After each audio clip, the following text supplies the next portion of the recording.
어떤 사람이 연약한 호박 줄기에는 커다란 호박이 맺혀 있는데 왜 우뚝 높이 선 커다란 참나무에는 그 조그만 도토리가 맺혀 있는지, 이것이 하나님의 섭리가 참 이해할 수 없다고 여기에 대해서 어떤 의문을 품고 있었습니다. 어느 날 참나무 밑에서 낮잠을 자다가 마침 도토리 하나가 톡 떨어져서 그 이마를 맞춥니다. 잠에서 깜짝 깨어 놀랐더니 그가 하는 말이 휴, 참 다행이다. 만약 호박이었더라면 어쩔 뻔했는가 하고 이렇게 말하더랍니다. 그러고 보면 세상에 작은 것도 약한 것도 나름대로 이유가 있고 의미가 있음을 우리는 깨닫게 될 때가 많이 있습니다. 세상에는 강한 자와 약한 자의 대결로 세상이 이제 운행되고 있다고 이렇게들 생각합니다. 그래서 강한 자는 약한 자를 이제 압제하고 그를 통해서 자기 힘을 더 키워가면서 이렇게 모든 것이 다 힘의 논리로 약육강식이 통하는 세상이라고 이렇게 생각하는 사람들이 많이 있습니다. 그래서인지 중국을 공산화시켰던 마오쩌둥은 말하기를 모든 권력은 총구로부터 나온다고 이렇게 무력으로 세상을 다스려야 될 것을 그는 주장한 바가 있습니다.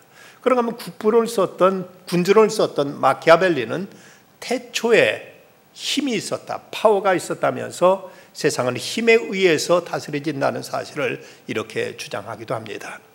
하지만 영국의 크리스찬 언론이었던 말콤 머거리치는 말하기를 이런 힘을 추구하는 철학이야말로 현대 정신사의 타락의 징후라고 이렇게 말한 바가 있습니다. 우리는 세상에 강한 자는 약한 자를 잡아먹고 사는 이런 약육강식의 법칙이 통한다고 이렇게 생각합니다. 하지만 과연 꼭 그러기만 한가 생각해 보면, 여러분 사자와 양을 비교해 보면 그야말로 양은 사자 앞에 그야말로 밥입니다. 그런데 지금 세상은 어떻습니까? 사자는 동물원이 아니고는 구경하기도 조차 어려울 만큼 그 자체를 점점 감춰가고 있고, 사람이 보호해주지 않으면 그 존재도 언젠가 이 땅에 사라지고 말 지경입니다. 그러나 양은 천천과 만만으로 번성하고 있는 걸 보면 세상은 곧 어떤 힘의 원리에 의해서만 세상은 다스려지고 있는 것이 아니란 사실을 우리는 깨닫게 됩니다.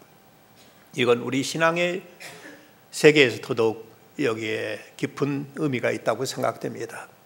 중국 지하교의 지도자인 윈 형제의 하늘에 속한 사람은 책에 보면 그 서문에 폴 해서웨이는 이런 말을 합니다. 세상을 변화시키는 것은 위대한 사람들이 아니다. 위대하신 하나님의 손에 붙들린 약한 사람들이다. 세상을 움직이는 것은 위대한 사람들이 아니라 위대하신 하나님의 손에 붙들린 약한 사람들이라고 이렇게 말했습니다. 여러분, 눈깜빡이 시인이라는 사람을 여러분 들어보셨습니까? 일본의 미즈노 겐조라는 사람은 초등학교 4학년 때 이질에 걸리는 바람에 심한 고열로 그는 뇌성 소아마비에 이제 걸리게 되고 맙니다. 그래서 눈으로 보고 귀로 듣는 것, 그리고 머리로 깨닫는 것, 그리고 내장 기능에는 모든 사지가 다 마비돼 버리고 맙니다. 손 하나 까딱할 수 없었고, 한번 병석에 그대로 누우면은 누가 돌려놓주지 않으면은 몸도 스스로 몸을 돌아 누울 수도 없는 이런 이제 중증 마비에 걸리게 되고 맙니다. 그런데 그가 마비에 걸린 지 5년쯤 되었을 때, 그때 미야요 목사님이 찾아와서 그에게 복음을 전합니다. 성경을 읽게 하고 또 이제 녹음해 와 성경을 듣게 하면서 그 복음을 전했을 때 어머니가 극진하게 그를 보살펴 줍니다. 그때 그는 믿음을 갖게 되면서부터 그는 성경을 읽게 되었고, 성경도 스스로 읽을 수 없으니까 성경을 펼쳐서 걸어놓으면은 이걸 누가 옆으로 돌려주지 않으면 한 장을 펼쳐주면 그 다음 장을 읽지만 같은 성을 수십 번을 읽어야만 했습니다. 그런 그에게 어머니는 온갖 정성을 다해서 성경을 읽도록 보살펴 줬습니다.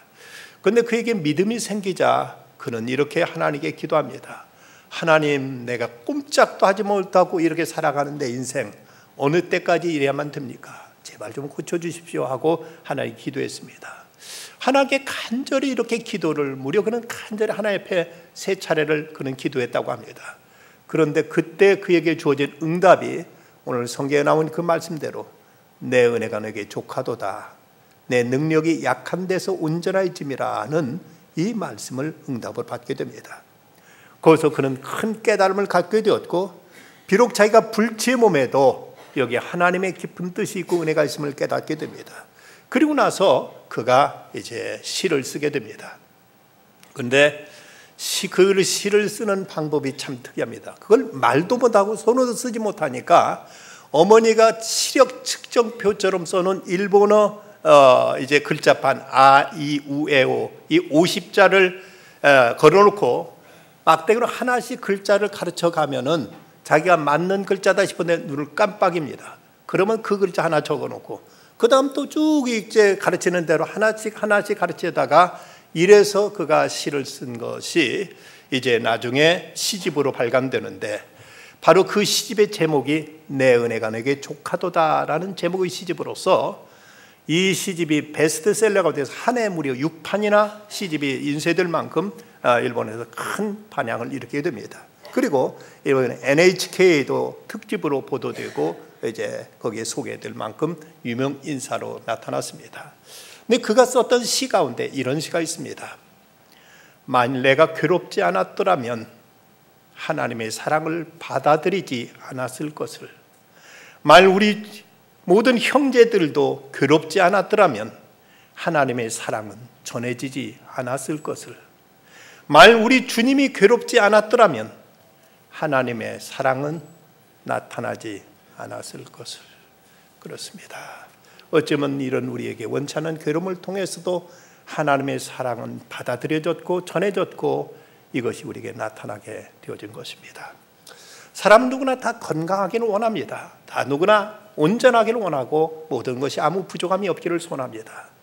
그런데 우리 주님 예수 그리스도 이 땅에 가장 약한 모습으로 이 땅에 오셨습니다. 일본의 크리스찬 작가 엔도 슈샤쿠는 그리스도의 생애란 책에서 예수 그리스도를 이렇게 그는 소개하고 있습니다. 갈릴리에서 자라나 예루살렘 성 밖에서 살해된 마르고 수족이 가는 사나이, 개처럼 살해되면서도 숨을 거둘 때까지도 오로지 사랑만으로 살았던 사나이. 그는 생전의 현실 속에서 무력했으며 다만 사랑만을 말하고 사랑만을 살고 사랑의 하나님을 증명했을 뿐이다. 왜 이토록 무력했던 사나이가 사람들부터 망각되지 않았는가? 왜 그토록 개같이 살해된 사나이가 사람들의 신앙의 대상이 되어서 그들의 삶의 스타일을 바꾸어 놓았던가? 이 예수의 신비성은 우리가 합리적으로 해석하려고 해도 해석할 수 없는 불가사의한 것이다. 앤더 슈샤크는 여기에서 예수님의 그 무력성이 그 신비의 비결, 승리의 비결이었다, 비밀이었다고 말하면서 그의 약함이 우리의 세상을 이겼다고 이렇게 그는 설파하고 있습니다. 오늘 말씀에 보면 사도 바울이 소개되고 있습니다. 바울은 그의 온 일생을 주 앞에 바쳐 주 앞에 죽도록 충성하고 헌신하는 사람이었습니다.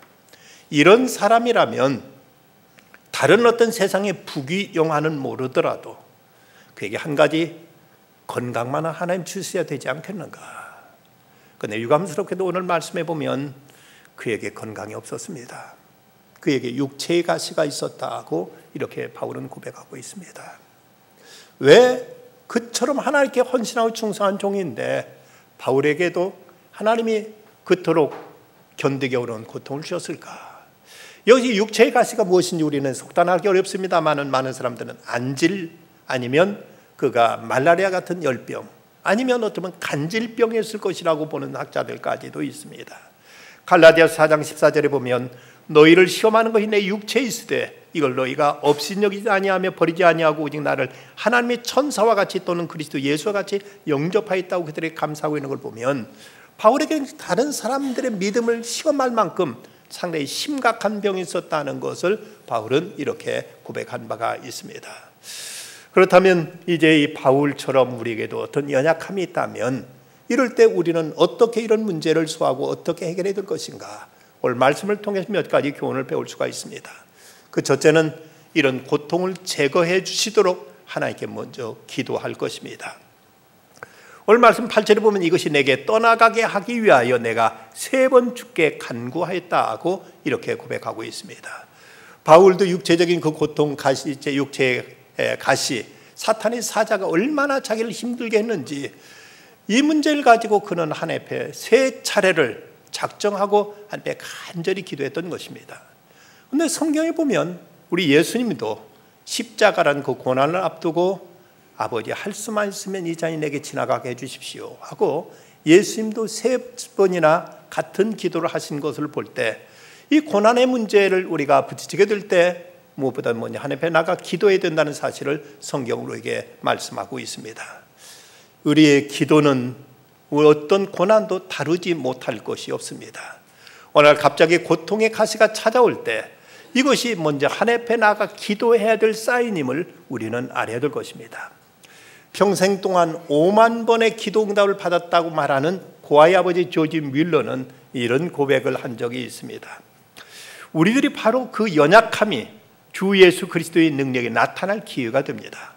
찬송받으실 그분은 절대로 우리를 떠나거나 버리지 않으십니다. 연약함이 크면 클수록 그는 자기의 힘을 나타내시려고 더 가까이 우리에게 오십니다. 우리들의 궁핍이 크면 클수록 그가 친히 우리 친구이심을 믿을 수 있는 더 큰 근거를 우리는 갖게 됩니다. 이것은 70여 년에 살아온 내 자신의 체험입니다. 시험이 크면 클수록, 난관이 크면 클수록 주님의 도우심은 더 가까이 나타납니다. 때로 나는 완전히 어쩔 수 없는 막다른 골목에 든 것처럼 보였지만 그렇게 되지 않았습니다. 앞으로도 그렇게 되지 않을 것입니다. 더 많은 기도, 더 많은 신앙, 더 많은 인내와 실천이 그 복을 가져다 줄 것입니다. 그럼 우리들이 해야 될 일은 우리들의 마음을 그 앞에 쏟아놓는 일입니다. 그러면 주님은 당신이 원하시는 시간에 당신 원하시는 방법으로 우리를 도우실 것입니다 라고 이렇게 말한 바가 있습니다. 그렇습니다. 우리에게 연약함이 있다면, 아픔이 있다면, 고통이 있다면 이것이 주님 앞에 나가 기도할 기회임을 우리는 결코 잊지 말아야 될 것입니다. 그럼 이렇게 기도할 때 주님은 어떻게 응답하시고 어떻게 역사하시는가? 먼저 우리들의 기도를 들으시고 우리에게 그 고통을 제거해 주십니다. 주님은 고통당하여서 하는 우리로 하여금 기도하게 하시고 그 기도를 통해서 우리들의 고통을 제거해 줄 것을 말씀하십니다. 야고보서 5장 14절과 15절 말씀 보면 너희 중에 병든 자가 있느냐? 그는 교회 장로들을 청할 것이요 그들은 주의 이름으로 기름을 바르며 그를 위하여 기도할지니라. 믿음의 기도는 병든 자를 구원하리니 주께 그를 일으키시리라. 혹시 죄를 범하였을지라도 사하심을 받으리라 하고 이렇게 말씀하고 있습니다. 그 건설 현장에서 책임자로 일하던 한 직장인이 있었습니다. 그런데 담벼락에 무너지는 바람에 거기에 허리를 다쳐서 그만 병원에 입원하게 됩니다.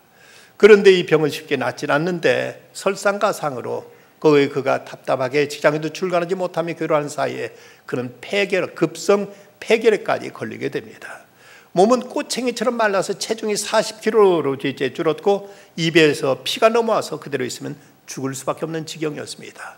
이런 절망 가운데 있을 때 그의 장모님이 세상 떠나면서 그에게 유언처럼 하신 말씀, 여보게 자네도 예수 믿어야 병 고침 받고 하나님의 기적을 체험할 수 있네 하고 간곡히 말씀하신 것이 기억이 나서 그는 달리 어떤 방법도 없어서 아내와 상의해가지고 함께 교회를 나가게 됩니다.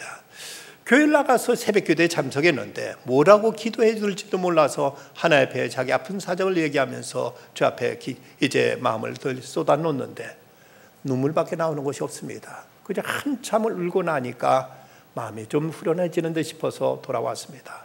그리고 그 다음 날도 이렇게 3주 동안을 나가 하나님 앞에 그저 울고 왔습니다. 그랬더니 마음이 이제 시원해지는 듯 하면서 뭔가 가벼워지는 느낌을 들었습니다. 3주째 됐을 때 그 친구가 찾아오더니 야, 너 혈색이 달라졌다. 혈색이 밝아졌다면서 병원 가서 한번 다시 검진 받아보라고 해서 병원에 가서 검진을 했더니 엑스레이를 찍고 피를 조사하고 검진했더니 폐병균이 하나도 없어졌다고 의사가 이렇게 얘기하면서 다 나았다고 얘기하더랍니다. 그는 그래서 건강검진에 뛰어다가 직장에 내서 다시 직장 생활하면서 다시 그는 재기할 수 있었다고 이런 간증을 책에서 읽었습니다. 그렇습니다. 우리가 주님 앞에 내 모든 아픔을 가지고 나가서 주 앞에 기도하면 주님은 우리의 고통을 제거해 주시는 이런 방법을 응답하실 때가 있습니다. 그러나 또 어떤 경우는 그 고통은 그대로 두시지만 하나님께 이 고통을 통해서 더 큰 은혜를 베풀어 주시기도 합니다. 오늘 말씀에 보면 9절과 10절 말씀, 나에게 이르시기를 내 은혜가 내게 족하도다. 이는 내 능력이 약한 데서 온전하여짐이라 하신지라. 그로 도리어 크게 기뻐함으로 나의 여러 약한 것들에 대해 자랑하리니 이는 그리스도의 능력이 내게 머물게 하려 함이라. 그러므로 내가 그리스도를 위하여 약한 것들과 능력과 궁핍과 박해와 곤고를 기뻐하노니 이는 내가 약한 그때 강함이라고 말씀하고 있습니다. 중국의 유명한 부흥사여 지도자인 월츠만니가 20대 나이에 중병을 얻어서 사형 선고를 받았다고 합니다. 그가 죽음을 놓고 간절히 기도하는데 며칠 동안 기도하던 중에 그에게 환상이 보입니다. 자기가 양쯔강을 조그만 배를 타고 올라가는데 앞에 커다란 바위가 가로막고 있어서 도저히 앞으로 더 이상 나갈 수가 없었습니다. 그때 하늘 이제 어쩌면 좋을까 하고 그는 이제 마음 안타까워하고 있는데 하늘로부터 음성이 들려오기를 워치만니야, 내가 이 돌을 제거해 주랴 아니면은 물의 수위를 더 높여 주랴 하는 이런 음성이 들려옵니다. 이때 워치만은 깨닫고 하나님, 이 수위를 더 올려주십시오. 물을 더 높게 해주십시오. 그러자 그 강의 수위가 높아져서 거뜬하게 그 바위로 그대로 지나가게 되었다는 것입니다.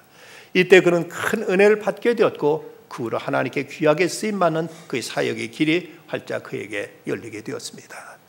우리가 어떤 고통의 문제를 안고 하나님 앞에 기도할 때 때는 그 문제를 그대로 놔두시지만 그러나 그것을 이길 수 있는 더 큰 힘과 능력과 지혜와 또 새로운 길로 하나님께 이렇게 역사하실 때가 있습니다. 그런가 하면 또 어느 때는 하나님께서 그 고통을 통해서 우리에게 새로운 길로 인도하시는 그런 계기로 삼기도 하십니다. 미국의 에디 폴라드라는 아주 샤프한 여인이 있었습니다. 대학을 졸업하고 그는 보스턴 대학교 교수로 그는 근무하게 되었습니다. 그런데 그만 당뇨에 걸리게 되었습니다. 교회에 그는 나가긴 했지만 그는 신앙에 확신이 없는 하나의 휴머니스트에 지나지 않았는데 이렇게 자기 몸이 아프고 보니까 어쩔 수 없이 하나님 앞에 매달리며 기도하게 됐습니다. 그 기도를 통해 점점 주님을 알아가게 됐는데 그런데 기도를 해도 몸이 그렇게 낫질 않습니다. 그래서 답답하기도 하고 괴로워서 하나님 앞에 기도합니다. 하나님, 어쩌겠어 이렇게 끊임없는 질병 가운데 인생을 보내야 됩니까? 혹시 제게 다른 계획이라도 있으신 겁니까? 하고 이렇게 물었습니다. 그때 그 마음속에 어떤 감동이 찾아옵니다. 그래서 그녀는 교수직을 내려놓고 선교사로 헌신하게 됩니다. 하나님, 제가 아픈 모습이라도 좀 제대로 신앙생활하다가 죽겠습니다. 이렇게 헌신하던 날밤 하나님께 그의 마음에 뜨거운 감동을 주셔서 그때 그 자리에서 그는 찬송시 하나를 거기서 이제 노트에 적습니다. 그때 그녀가 지었던 찬송이 우리가 잘 부르는 유명한 찬송 425장 주님의 뜻을 이루소서 고요한 중에 기다리니 진흙과 같은 날 빚으사 주님의 형상 만드소서. 이 고통을 통해 주님을 만났고 고통을 통해 그녀는 새 삶을 살게 된 것입니다. 그런데 때로 우리가 그 기도에도 고통이 제거되지 않는다면 그 고통의 이유를 주님께 물으라고 말씀합니다. 본문 8절 말씀 후반절에 내가 3번 주께 간구하였더니 그는 하나님께 기도했죠. 응답이 없을 때 하나님께 또다시 기도했고 또다시 기도했죠. 응답이 없을 때 그는 3번째 기도하자 비로소 하나님께로부터 어떤 감동이 이제 그에게 주어지게 되는 것입니다. 그는 기도하며 깨달은 그 말씀이 7절에 이렇게 기록하고 있습니다. 여러 계시를 받은 걸 지극히 크므로 너무 자만하지 않게 하시려고 내 육체의 가시 곧 사탄의 사자를 주셔서 이는 나를 쳐서 너무 자만하지 않게 하려 하심이라. 이 고통, 이 육체의 가시를 통해서 그를 교만하지 않고 겸손하게 하시려고 그에게 이런 고통을 주셨다는 사실을 깨닫습니다. 근데 그가 교만할 뻔했던 것이 무엇인가 하면 여러 계시를 받은 것이 지극히 크므로 그는 1절에 말하고 있는 대로 아주 신비로운 그런 경험을 하게 됩니다. 저 소위 삼층천이란 그 지극히 높은 영광스러운 하늘에 올라갔는데 그때 얼마나 그때의 그 어떤 그 엑스타시, 그 환상과 그 기쁨이 컸던지 자기가 몸 안에 있었는지 몸 밖에 있었는지 모르겠다고 말하면서 하나님의 놀라운 영광의 세계와 하늘의 음성을 듣는 이런 엄청난 기적을 그는 체험했던 것입니다. 이런 영적인 기적을 체험했을 때 그는 나름대로 그는 머리에서 누구 못지않게 뛰어난 사람이었을 뿐만 아니라 이런 신비로운 체험까지 했으니 그야말로 그는 사람들 앞에 그야말로 교만할 법한 이런 이제 경험까지 하게 된 것입니다. 그 신비주의는 분명 어떤 신비 체험은 우리 믿음의 큰 확신과 어떤 믿음의 생활에서 새로운 세계를 열어주는 대단히 좋은 어떤 이제 신앙 경험이 될 수 있습니다. 하지만 실제로 현실 속에서 보면 어떤 영성 운동을 하는 사람들이 한번 어떤 영적인 교만에 빠지게 되면 헤어나지를 못합니다. 누가 말해도 듣지를 않습니다. 어떤 성경 말씀도 그들을 무시합니다. 자기 체험 그 자체를 절대시하면서 이제 그 영적인 교만에 빠져가지고 크게 오히려 시험 드는 예를 많이 볼 수 있습니다. 초대교회에 나타난 교회들 가운데 보면 영적인 은사가 가장 많이 나타났던 교회는 고린도 교회였습니다. 그런 고린도 교회가 사도 바울의 권위를 부정하고 사도권을 무시해버리는, 그래서 그 안에 숱한 파벌이 생긴 모습을 우리는 성경에 찾아볼 수가 있습니다.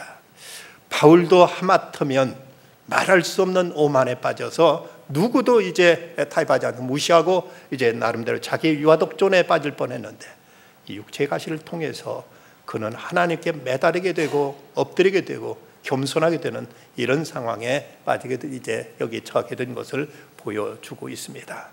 바로 바울은 그 육체의 가시를 통해 하나님께 기도했을 때 하나님의 섭리가 어디 있었는지를 비로소 깨닫게 된 것입니다. 또한 우리는 고난을 통해서 하나님의 뜻을 발견했으면 그 뜻을 기쁘게 받아들일 수 있어야 됩니다. 바울은 하나님 뜻을 묻자 음성이 들려오기를 내 은혜가 내게 족하도다. 이는 내 능력이 약한 데서 온전해짐이라는 말씀을 받게 됩니다. 이 족하다는 말의 헬라어 아르케이라는 단어는 충분히 필요를 채우고 있고 그것은 영속적이다는 뜻으로 하나님 지금까지 계속 바울에게 충분한 은혜를 베풀고 계신다는 이런 깨달음을 바울은 갖게 된 것입니다. 그래서 그는 크게 기뻐했고 이제 자기 약한 것들을 오히려 자랑한다고 말하고 있습니다. 그렇다면 바울이 여기서 깨달은 그 하나님의 충분한 은혜는 무엇인가? 먼저는 하나님께 간절히 기도할 수 있게 된 그것이 곧 은혜임을 깨닫습니다. 이런 아픔이 없었더라면 하나님께 나름대로 기도는 했겠지만 형식적인 기도, 의례적인 기도했을 터인데 이런 고통을 통해서 정말로 하나님께 온전히 모든 걸 이제 내려놓고 하나님을 간절히 찾고 구하는 이런 기도의 자리로 들어갈 수 있었습니다. 또한 그는 이 고난을 통해서 겸손하게 하신 하나님의 은혜를 깨닫고 기뻐합니다. 바울에게는 자랑할 만한 것이 많이 있었습니다.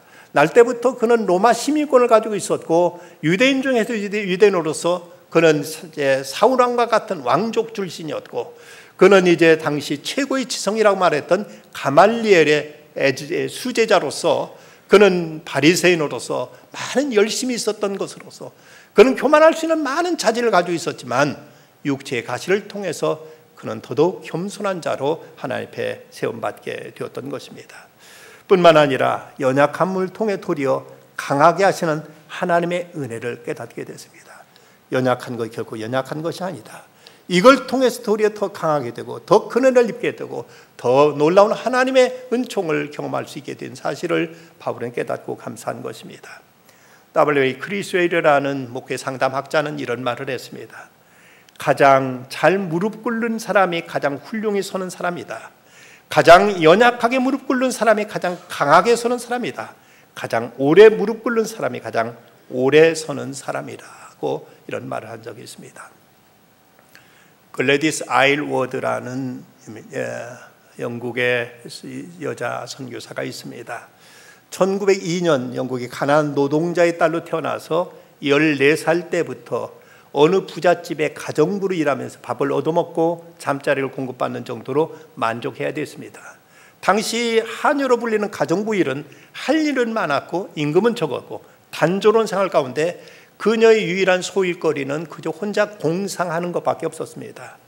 그녀가 20살 때 교회 갔다가 그때 나오면서 어쩐지 왠지 영적인 어떤 갈급함을 느끼고 이제 저녁에 목사님을 찾아가서 상담을 갔더니 목사님 안 계시는 바람에 그 사모님과 상담하면서 이때 예수님을 제대로 영접하게 됩니다. 그녀는 이제 그 매일 공상하던 것이 그런 새로운 꿈으로 바뀌어서 자기도 선교하고 싶다는 이런 꿈을 품게 됩니다. 하지만 그가 중국 내지 선교에 지원했지만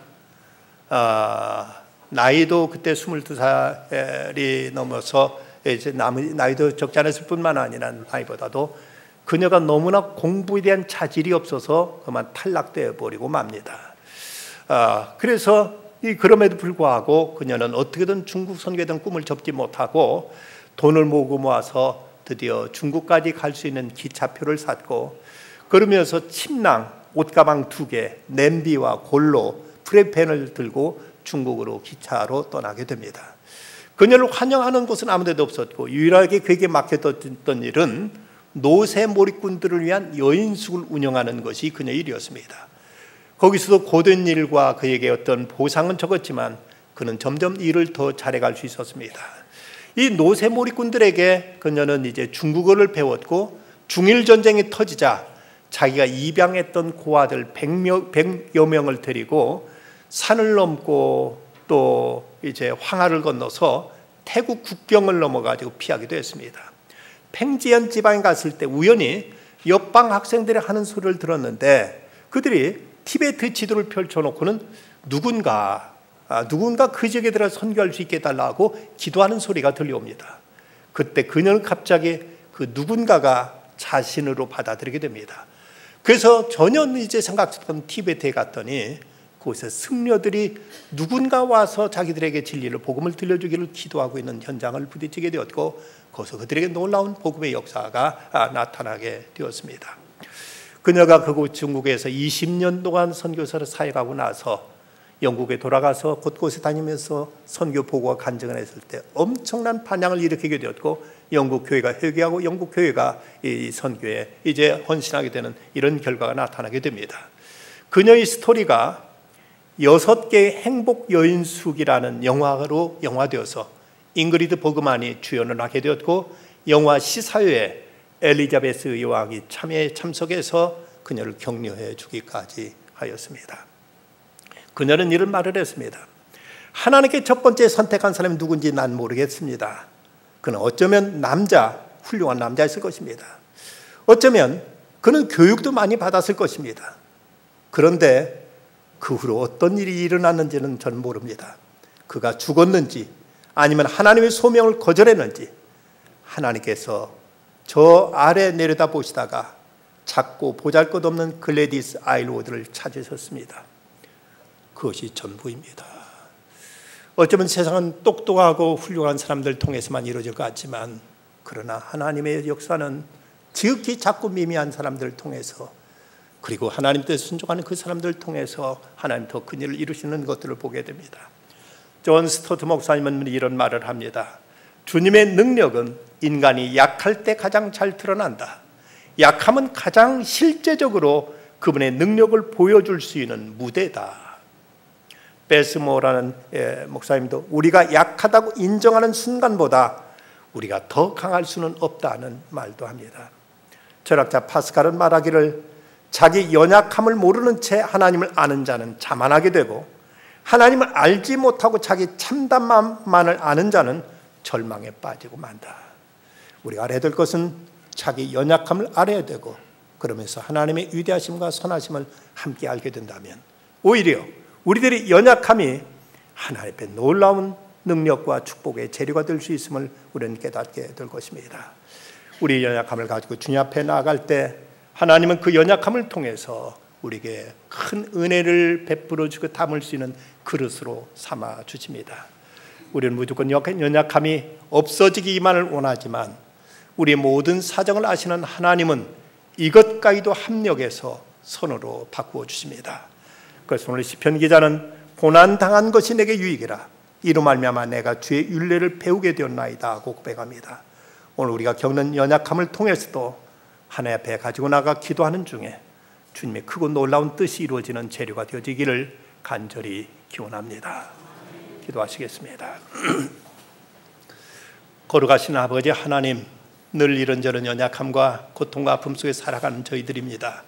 하나님이여, 이런 문제 속에 혼자 씨름하고 혼자 이 문제를 붙들고 저희들이 이제 애쓰다가 지치고 쓰러지고 낙심할 때 많사오나, 참으로 감사한 것은 이 모든 걸 아시고 이 모든 걸 합력해서 선으로 바꿔주시는 하나님이 계시고, 그 하나님은 전능하시며 그 하나님은 또한 저희를 사랑하시는 하나님 되심을 인하여 주 앞에 감사와 영광을 돌립니다.